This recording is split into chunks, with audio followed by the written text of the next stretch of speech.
ఈ యొక్క భక్తాంజనేయ స్వామి మరియు రాజరాజేశ్వర స్వామి దేవాలయము ఇక్కడ పునఃప్రతిష్ఠ జరిగింది.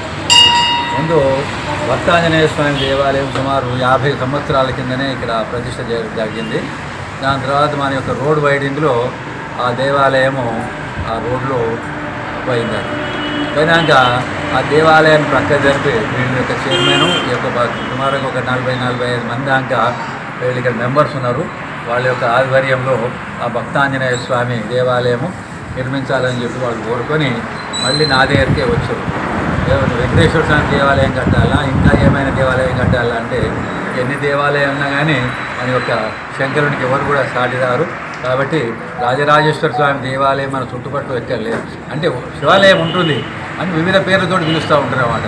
మన దగ్గర నుంచి భక్తులు ఎక్కువగా వేములవాడ వెళ్తూ ఉంటారు రాజరాజేశ్వర స్వామి. ఆ వేములవాడ యొక్క రాజరాజేశ్వర స్వామి దేవాలయం మనం నిర్మించుకుంటే బాగా ఉంటుందని చెప్పడానికి పురోహితునిగా నేను చెప్పాను.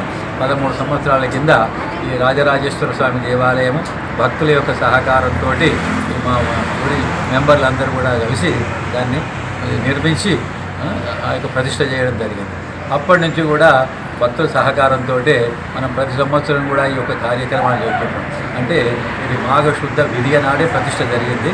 కాబట్టి ఇది మాఘశుద్ధ విధియ రోజు, ప్రతి మాఘశుద్ధ విధియ రోజు ఇక్కడ కళ్యాణం రాజరాజేశ్వర స్వామి పార్వతీదేవి కళ్యాణం చేస్తూ ఉంటాం.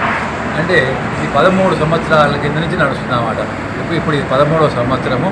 కావున భక్తులు ఎక్కువైతేనే ఉన్నారు. సంవత్సరం ఫస్ట్ 13 సంవత్సరాల కింద మేము 10 సంవత్సరాల కింద చేసినప్పుడు నాకు 20 మంది కూడా లేకుండా ఉండేది.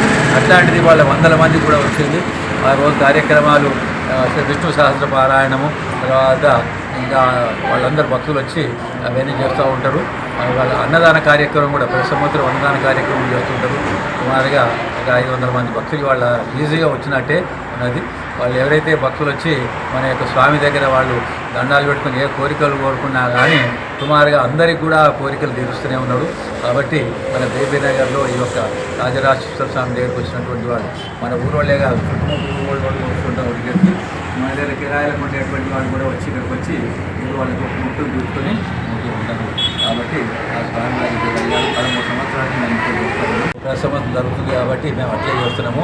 సర్వే జన సుఖినో భవంతు, అందరూ కూడా సుఖంగా ఉండాలి అని చెప్పడానికి ఆ యొక్క మేము చెప్తూ ఉంటాము. కళ్యాణంతో అది ప్రశస్తి చెప్తున్నారు.